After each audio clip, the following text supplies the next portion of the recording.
I was lucky enough to go to Boston's Museum of Fine Art, where they have two pieces by my favourite artist, John Martin, who was English, born 1789, died 1854.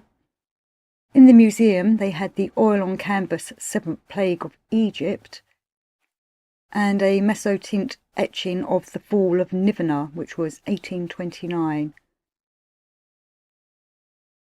I spent most of the morning staring at John Martin's painting of the Seventh Plague of Egypt.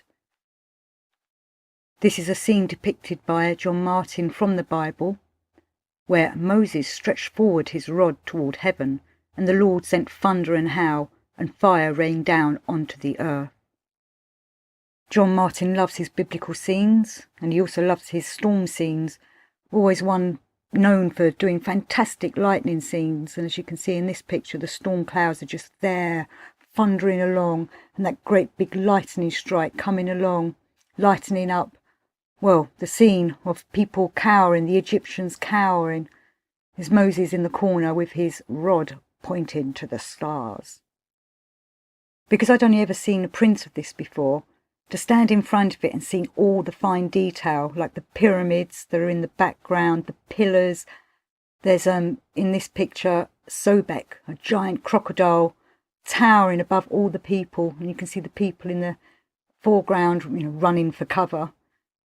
My photos are not as sharp as I'd like them to be. Some came out a bit shaky, probably from my excitement of standing in front of such a masterpiece.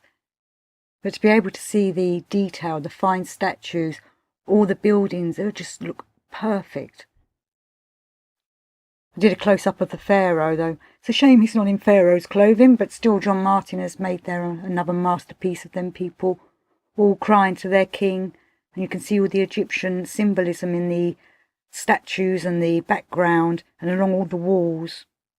John Martin loved his Egyptology, and he managed to capture the essence of all the different signs and symbols. He's got the gods and the goddesses in minute detail, but one has to be right close up to the picture to see all these. They just don't show up in prints at all. Thebes is the ancient Egyptian city we see depicted in this picture. This painting was made by John Martin in 1823. Now, my one problem with the Boston Museum of Art is that they've got him a bit mixed up with his brother. John Martin is the artist. Jonathan Martin is his brother, and maybe his parents need to be asked the question as to why they called their sons John and Jonathan. But in Boston Museum of Fine Arts, they've got him down as Mad John Martin, when in fact it was his brother Jonathan who was the mad one who burnt down the church and ended up in an asylum. The Fall of Nineveh is a mezzotint and etching. This shows the ancient city of Nineveh as it falls to invaders and is set alight by fire from heaven, which of course is John Martin's favourite depictions. He loves doing scenery of fire, lightning, heavy thunder, from the skies. We have Sarandapalus, the city's legendary ruler. He's about to commit suicide on a funeral pyre, and his concubines are all round him. John Martin liked melodrama, and his biblical paintings depict many scenes of this.